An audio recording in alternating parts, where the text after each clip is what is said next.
ಕಾವ್ಯನಿಗೋಸ್ಕರ ಗಿಲ್ಲಿ ದೊಡ್ಡ ತ್ಯಾಗವನ್ನೇ ಮಾಡಿದ್ದಾರೆ. ಎಲ್ಲರಿಗೂ ಗಿರ್ಮಿ ಕನ್ನಡ ಟಿವಿ ಯೂಟ್ಯೂಬ್ ಚಾನಲ್ಗೆ ಸುಸ್ವಾಗತ ಅಂತ ಹೇಳ್ತಾ ಬಿಡಿ ಶುರು ಮಾಡೋಕ್ಕಿಂತ ಮೊದಲು ಯಾರೆಲ್ಲ ನಮ್ಮ ಯೂಟ್ಯೂಬ್ ಚಾನಲ್ ಮೊದಲು ನೋಡ್ತಿದ್ರಿ ಅವರೆಲ್ಲ ಸಬ್ಸ್ಕ್ರೈಬ್ ಮಾಡ್ಕೊಳ್ಳಿ, ಮತ್ತಲ್ಲೇ ಪಕ್ಕದಲ್ಲಿರೋ ಬೆಲ್ ಐಕಾನ್ ಪ್ರೆಸ್ ಮಾಡಿ.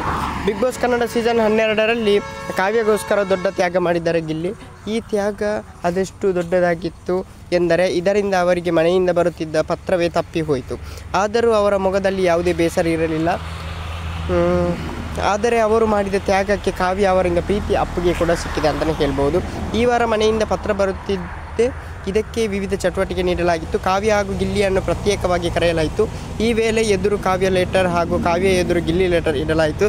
ಯಾರಾದರೂ ಒಬ್ಬರು ಮಾತ್ರ ಲೆಟರ್ ಹೊರಗೆ ತರಬಹುದಿತ್ತು. ಒಂದೊಮ್ಮೆ ಅಪ್ಪಿತಪ್ಪಿ ಇಬ್ಬರು ಲೆಟರ್ ತಂದರೆ ಇಬ್ಬರು ಲೆಟರ್ ಕಳೆದು ನಾಮಿನೇಷನ್ ಮುಂದುವರಿಯಬೇಕಿತ್ತು. ಆದರೆ ಈಗ ಗಿಲ್ಲಿ ಅವರು ಕಾವ್ಯ ಅವರ ಮನೆಯಿಂದ ಬಂದಿರುವ ಪತ್ರವನ್ನು ತೆಗೆದುಕೊಂಡು ಬಂದಿದ್ದಾರೆ.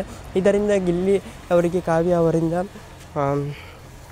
ಪ್ರೀತಿ ಅಪ್ಪುಗೆ ಕೂಡ ಸಿಕ್ಕಿದೆ ಅಂತಲೇ ಹೇಳ್ಬೋದು. ಓಕೆ, ಈ ಮುಂದೆ ಸಿಗೋಣ. Thank you, bye by.